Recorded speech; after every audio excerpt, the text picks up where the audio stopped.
Good morning, everybody, and welcome to another Traders Circle. It's great to see all of you here. Today, we've got about a 30-minute or so presentation and then open Q&A, everything that we're discussing here, or if you have other questions that you'd like to bring up, trading related or otherwise, please feel free. So, main topic for today is navigating volatility, practical strategies for confident trading. The market has been pretty choppy outside of a few names. For example, this week, these are a few names that were on my universe list that had substantial moves this week. KC 35%, GRRR 34%, AMSC 33%. Palantir, this was as of yesterday. Palantir is up even more now. As of that time, 29%. VNET, 29%. And when the market is moving like this, it could feel very tempting to jump in, or might feel like, oh man, I might be missing out on something. But you know what? That's what having a bigger perspective of, well, what are some of the other stocks in the market, or at least the stocks that I'm interested in doing. So digging a little bit deeper, it's been far more of a chop fest with just a few outliers. Most of the stocks lately have been more like this, where you're up 0.5%, maybe up 1%, maybe you're down 0.5%, 1%. But even in that 0.5%, 1% kind of a range, you see just how volatile it has been. For example, here's on as of yesterday. As of yesterday, it was up 1% on the week, but that was after taking a big drop, shaking out below the 10 EMA, shaking out below various levels of support. And yeah, well, we'll take a closer look at support levels later on, make this a little bit bigger for you. But it's been choppy. It's been a real chop fest, to say the least. So how do you adjust? Well, the way that we can adjust is through 4 ways, and we'll be going through each of these 4 ways today. So number 1 is going to be awareness. Know when it's getting choppy and know when it's about to turn. One of the big reasons why people struggle and have all sorts of a fear of missing out is because you don't know what's coming around the corner, and you're worried that you're going to miss out on that turn and that big rally. So we're going to talk about how you can start to figure out, is it the right time where's the market getting ready to turn? Next, you'll learn how to adapt your sizing to the market condition, when to scale up, when to scale down. We'll talk about looking to the left of the chart, understanding key technical levels to help us avoid getting whipsawed. And in this environment, yeah, there's plenty of whipsaw to go around. Knowing thyself and knowing thy plans. There's always a trade that's going to be out there. We want to ask ourselves, does it fit you? Does it fit your plan? So let's jump into the first one here and talk about awareness. Now, for those of you that have come to these before, for those of you that I see a few of our accelerator members in the room, you guys have seen me speak about this at length, but to just give a bit of an overview of what the market mood is and what these 3 circles are, it's basically, it helps us to know the broader market conditions. We've got a circle there called general market. We'll get into what I put in there, but it's really what helps us to find what are we going to even consider, right? Because if we, the problem, one of the big problems that people have is a problem of focus. We don't know what to focus on. We don't necessarily know what's important. We just see breaking news being said on any of the major news channels, or people tweeting about it, saying that this is breaking news, that's breaking news. We see what's trending, but what is going to fit into this circle here? We could define whatever that's going to be, and based on what we define, that's what we're going to focus on.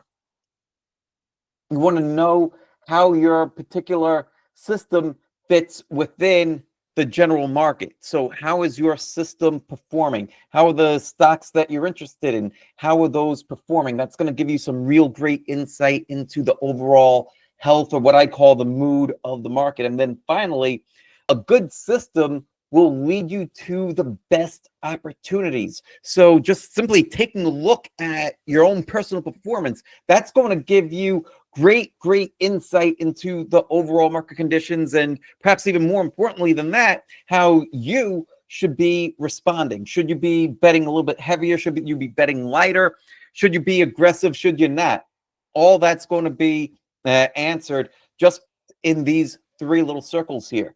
So let's talk about it. Let's talk about what I personally put into each of those three circles, and I'll share with you why I do that. And if you do have any questions as we're going through this, I'd love for you to just go ahead and unmute yourself. You could ask a question at any point, or if you want to use the chat, feel free to use the chat, and I'll be monitoring the chat throughout all this. But here's what I put in each one of those three circles. So when we're talking about the general market, for me, I'm looking at the S&P 500, the NASDAQ, the Russell 2000, the New York Stock Exchange, and the Dow. The reason why I want to look at 5 major indexes is because it's given me a big perspective of what's out there and how is the market as a whole moving. Is it moving up? Is it moving down? Is it moving sideways?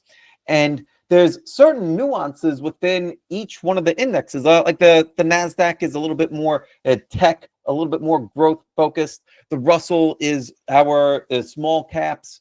The S&P 500 is a broader base of stocks. And then you have the NYSE, which has everything. Well, not everything, but a lot more than the S&P in it. And then you have the Dow, the big mega caps that are extremely well known. So you have different indexes that are showing us different things.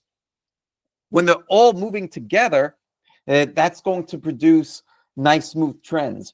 When they're not, that's when we start to get a little bit of a chop fest. That's what we've been seeing lately.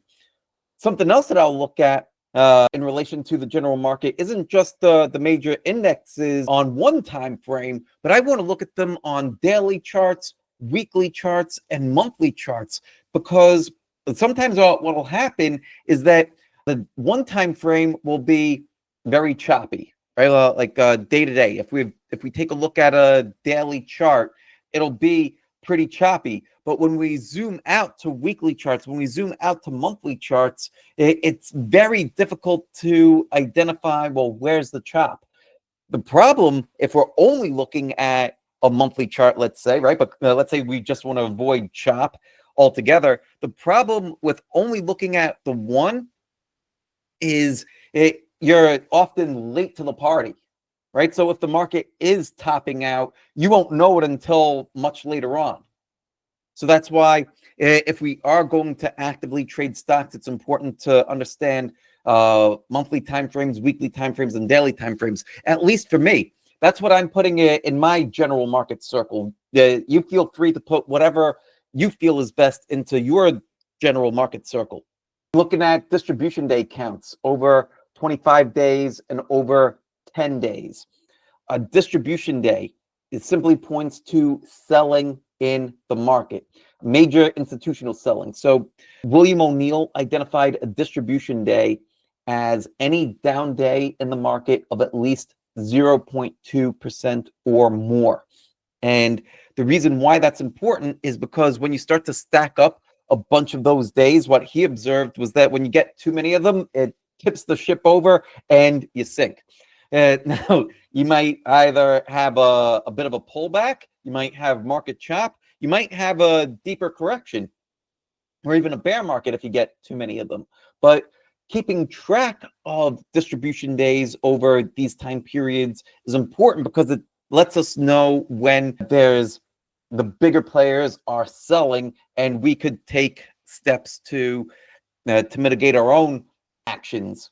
Next, 52-week highs versus 52-week lows. I'm monitoring those on both the NASDAQ and on the NYSE. Now, the reason why I'm looking at 52-week highs and 52-week lows is because it's something that not only logically makes sense, but it's also something that I've gone and back tested to make sure that this works. So here's the rationale behind looking at just simply number of stocks making new 52-week highs on the NASDAQ, number of stocks making new 52-week highs on the NYSE, and also the 52-week lows. The reason why, and Luther, I see your question. I'll get to that in a second. The reason why I'm looking at 52-week highs and 52-week lows on the NASDAQ and the NYSE is because if the market is going to continuously making new highs, then wouldn't it also stand to reason that the stocks within it would be making new highs? And if there's a lot more stocks making new 52-week lows, wouldn't it be difficult for the index to continue to make new highs? Wouldn't it start? It would almost be like having an anchor, right? Like you picture a runner and he's got an anchor tied to him. He's not going to get very far. Well, that's what the new 52-week lows could do to an uptrend. And that's what we've seen in the NASDAQ and on the NYSE fairly recently. So actively tracking the 52-week highs versus 52-week lows, it can help us to have a better understanding of is the trend starting to get into trouble? And if it is starting to get into trouble, then we can adjust, and we could adjust our sizing, which we'll get into in the next couple of slides. Luther says, where do you get the distribution data each day? Great question. I get it straight off of the chart. So I'll actively track the S&P 500, and I also actively track it on the Dow. I have an indicator that will automatically flag these in TradingView for me. Before I had these indicators, I was manually flagging them every single day. And this is back when Market Surge was Market Smith. I would go in there, look at it every day, and put like a little carrot on top of every distribution day. And it's just looking at, well, which day is down at least 0.2%, and is it on heavier volume than the day immediately before it? Pretty simple to do if you wanted to flag it manually. Yeah, it's a little bit of a chore, but well worth it, in my opinion, if you don't have the indicator to do it. And by the way, these indicators out there, they're free, so you can get it, and that one happens to be on TradingView. Now, with system, right? So what do I look at in that system, right? Because I'm not trading the same way that the next person might be trading. So I want to know, how are the stocks that I'm most interested in, how are they performing? What are they doing? And I get a lot of information just from looking at my lists. I'm pretty sure the last week or on a prior session, we spoke about lists. Our lists can give us a lot of information. I'm looking at the size of my universe list. I'm looking at the number of stocks within it that are in stage 2 uptrends. So if you don't know what a stage 2 uptrend is, that's just when the prices are above the 50-day moving average and above the 200-day moving average, and both of those moving averages are turned up. This is what a study that Stan Weinstein did, who wrote another fantastic book called Secrets to Profiting in Bull and Bear Markets. If you haven't read that one, actually, hold on a second. This one right here, you have to love the hair back in the 80s. But the Secrets to Profiting in Bull and Bear Markets, this is a fantastic book, and he did a study where he showed that the bulk of a stock's move, where you're going to be able to capture the bulk of the move, is going to be during these stage 2 uptrends. Now, just by seeing, when I go into some of my platforms, right? So I've got another platform that I'm using that will automatically tell me how many stocks are in this stage 2 uptrend. It's a platform called DeepView.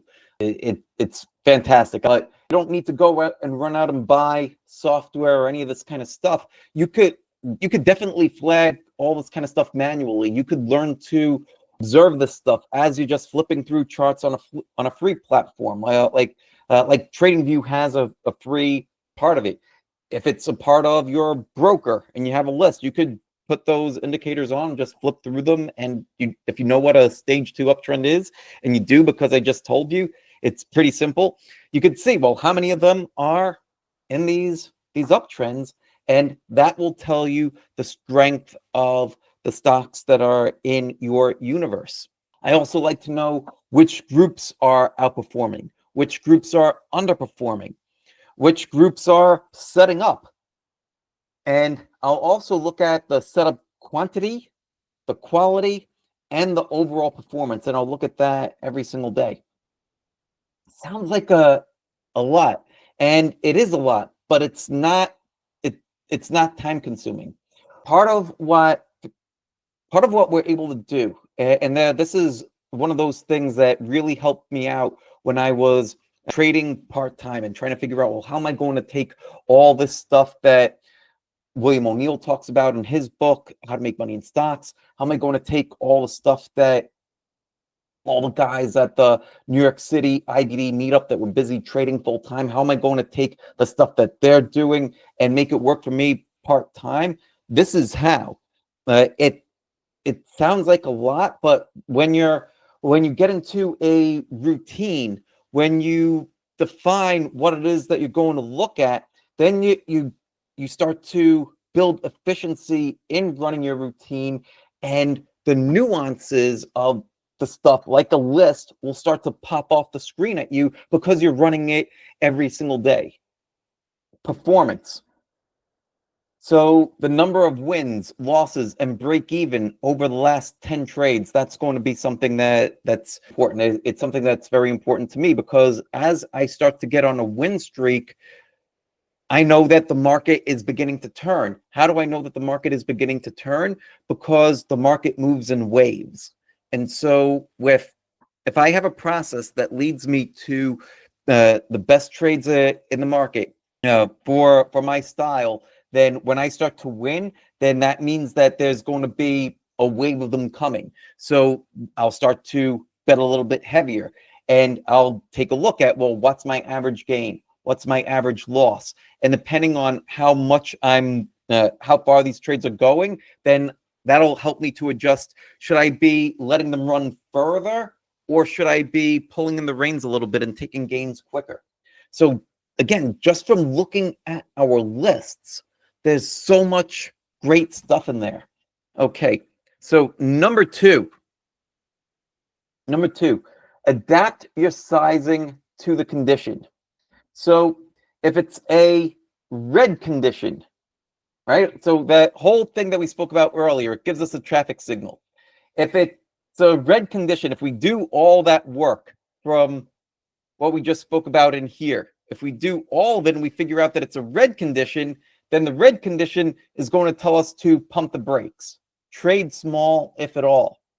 If it's a yellow condition, then that's going to be pretty standard, right? That's the average. So I'll be using a standard size. And then if it's green, where everything is all working, then it's all systems go, time to scale up. So here's what that means to me and how I use this traffic light system to size correctly. So if it's a red condition, meaning that the market's weak, or the system is underperforming, or my own personal performance is underperforming, or potentially all three, that's a red condition where I would look to use 6.5% capital per trade and risk no more than 0.5% of capital. Oftentimes it ends up being less than that, but 0.5% would be the max under a red condition. Then in a yellow condition, when the market is in an okay trend, that's kind of where we are at now. Yes, it's choppy, but it's kind of a standard run-of-the-mill market right now. So at most, I would be going up to a 12.5% capital allocation on a new position and risking a maximum of 1% of capital. So that's just the threshold. That doesn't mean that I have to go to those levels. It's just there. Those are the caps. Then if it's a green condition where everything's working, the market's on fire, there's plenty of stocks setting up, they're all working. My personal performance is telling me that yes, trades are working and I'm gaining traction. That's when I'll take those profits that I've made, recycle them into new trades and start to scale up. And that's how you're able to make money fairly quickly in the market. It's not where you're making money quickly, meaning that, oh, you're just going to pump money in at any point and money's going to start pouring out. It's when the conditions are right that we're able to make money very quickly. Does that make sense? It's almost like if you were to plant crops in the winter, right?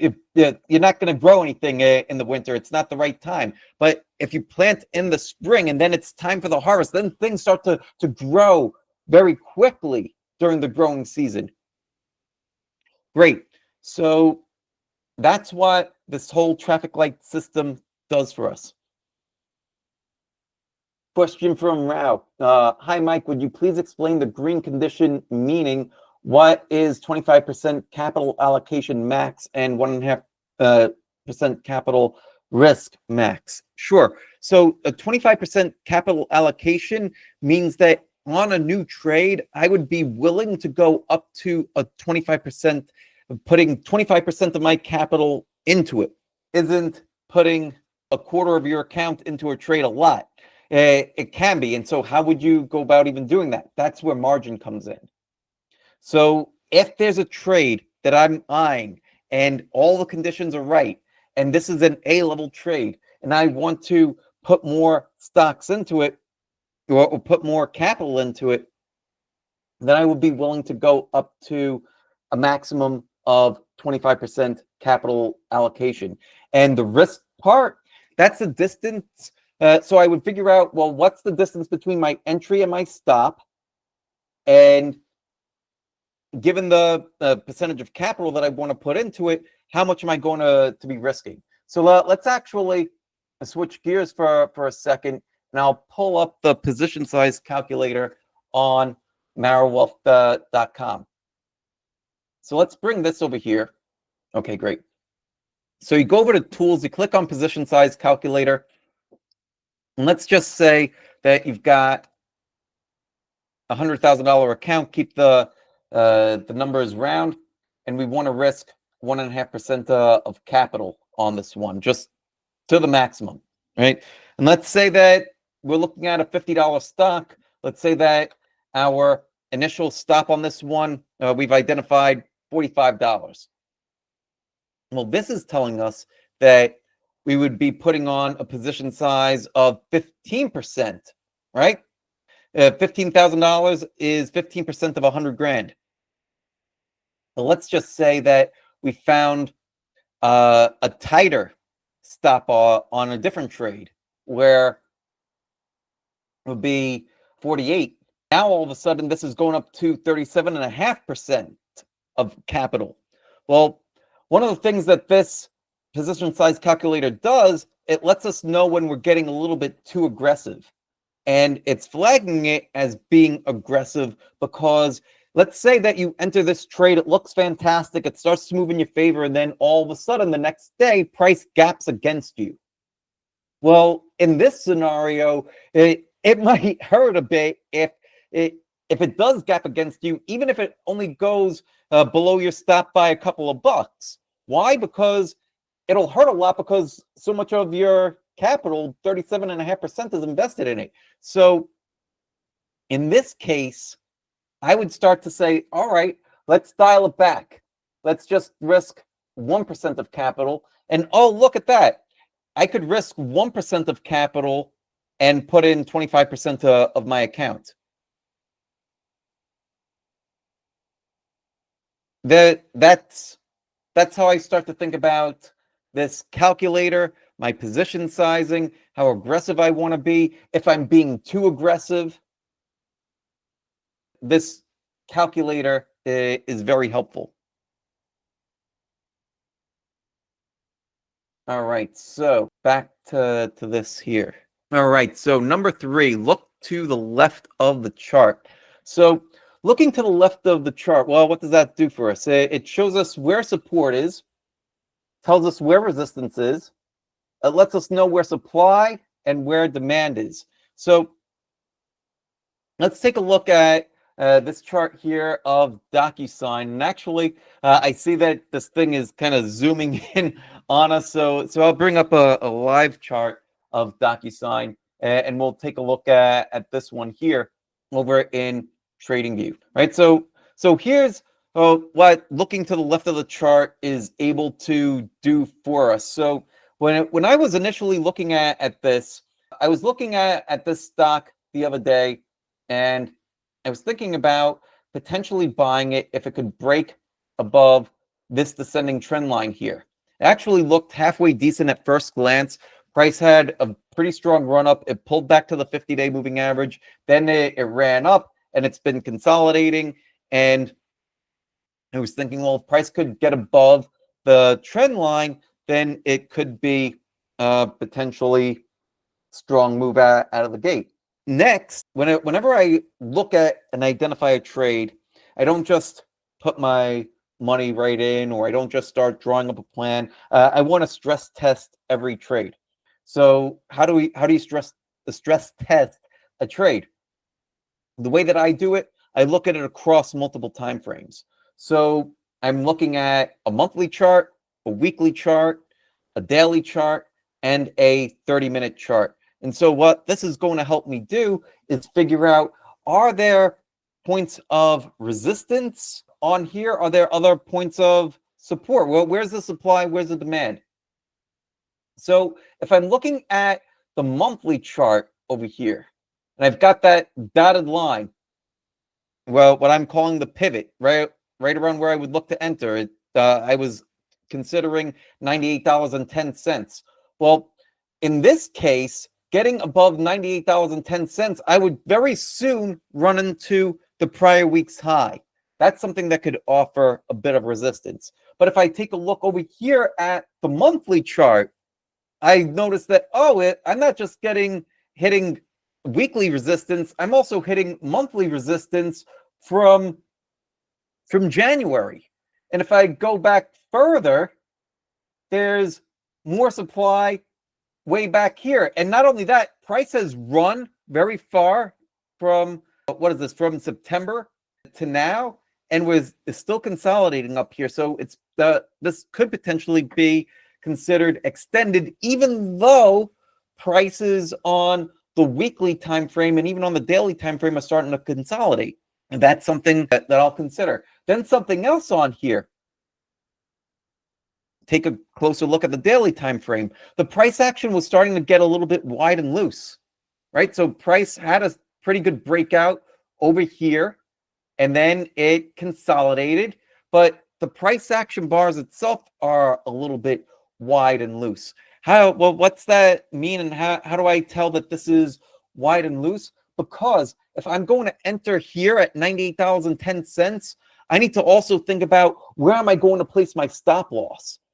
I like to have my stops generally be within 5% or so from where I'm going to enter. The math works for my style.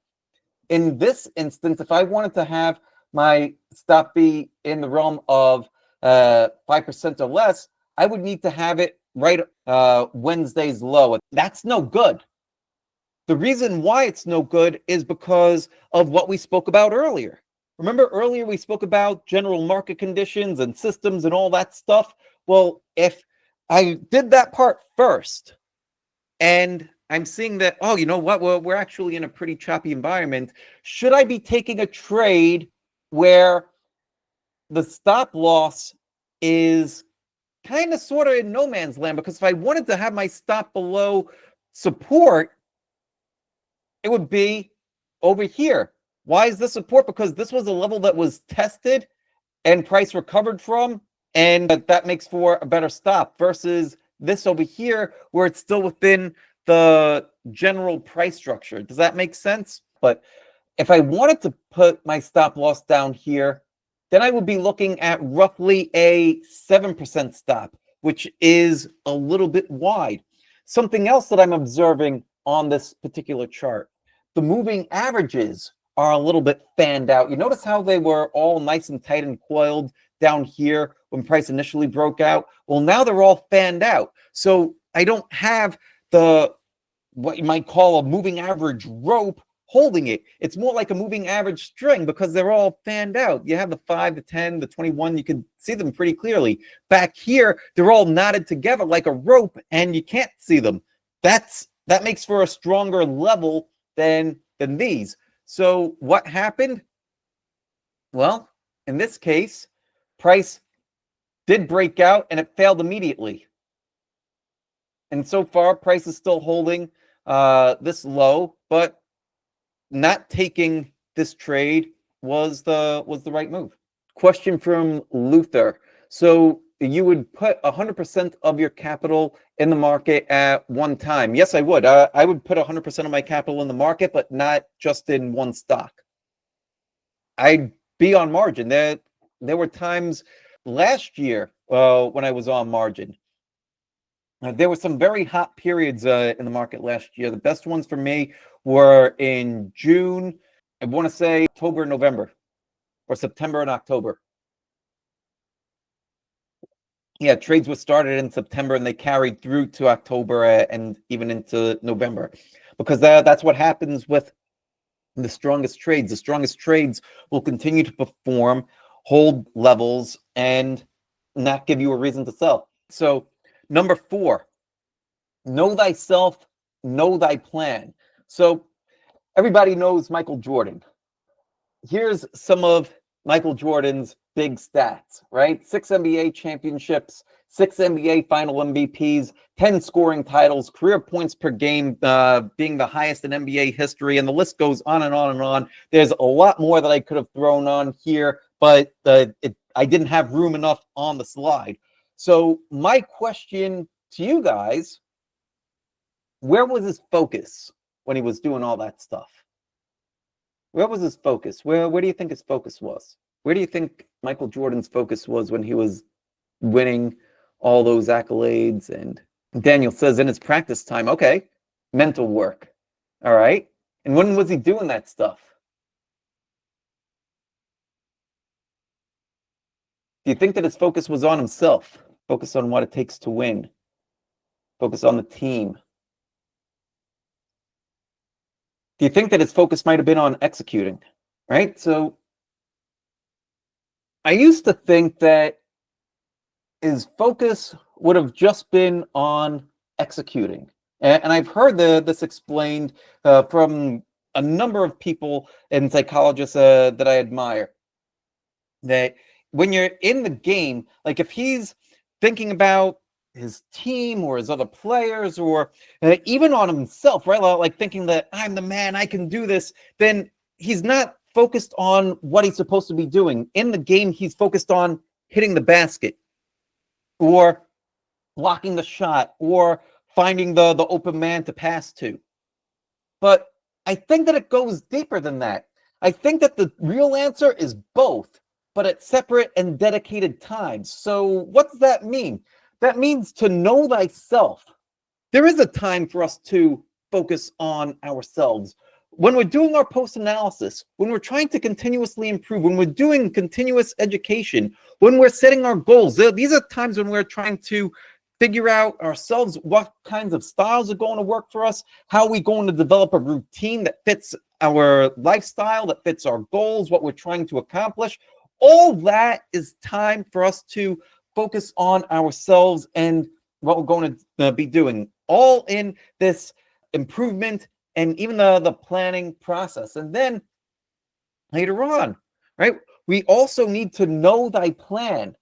At times, we need to focus on executing, right? So in the market, when it comes to trading, here's what I'll do. Before I go and I turn on everything and take a look at the market, before I go and I start to look at what people are talking about in our chat room or anywhere else, what I'll do is I will review my trading plan. right? But well, and I'll write the trading plan before the market is open, or really the night before. So every evening I'll do a full market analysis. I'll plan out all my trades and look for stocks and do everything that we spoke about in the defining market mood section. And then what I'll do is I'll review those plans that I made when the market was all nice and quiet and closed. And then that'll be the refresher that I need so I know what to do and how to do it when the market is open. And then when the market is open, all I need to do is just execute the plan. That's it. All right. So we covered a lot today: how to navigate volatility, how to adapt your sizing based on market conditions, how to look at price action across multiple timeframes, and most importantly, how to develop a structured approach to trading that removes the guesswork. The thing is, understanding all this is one thing. Applying it consistently, refining it, and getting the right support while you do it, that's where the real progress happens. And that's exactly why I created the Trading Accelerator. If you've ever found yourself second guessing your trades, feeling unsure about what's right or wrong, or wondering if you're missing something, this is for you. The Trading Accelerator gives you the structure, the process, and most importantly, the real time coaching and support to help you build confidence and get real results. Now, this is not just another course, it's a full system for mastering the 8 essential trading skills we talk about in my book, The Trading Mind Wheel. Now, here's how it works: advanced video library, step by step lessons that break down everything you need to know. We focus on one lesson per week as a group, but you're free to go at your own pace. Live weekly group calls. This is where we apply what we learn. We go over current market conditions, discuss key setups, and answer your biggest trading questions. A private Discord community. Trading can feel very isolating, but in the accelerator, you're never alone. I'm in there daily, along with our other coaches and traders in the program. We answer all sorts of questions and help you navigate the market in real time. Daily and weekly market insights. Unlike other platforms that just tell you what to buy or what to sell, I show you exactly what I'm doing, how much I'm allocating, and most importantly, why I'm taking the actions that I'm taking. You'll get all my trading plans, my thought process, and my trade journal template so you can learn how to do this yourself. Now, the biggest problem that most traders face, it's not just picking stocks, it's the uncertainty. Am I doing this right? Should I enter here? Should I exit there? Am I being too aggressive or am I being a little too cautious? That's what we solve in the Trading Accelerator. You'll gain clarity, you'll gain confidence, and you'll gain the ability to trade with conviction. Not based on emotions, but based on a structured process. Within your first 3 months, you'll begin to see the market differently. You'll begin to understand how to manage risk and spot better trading opportunities.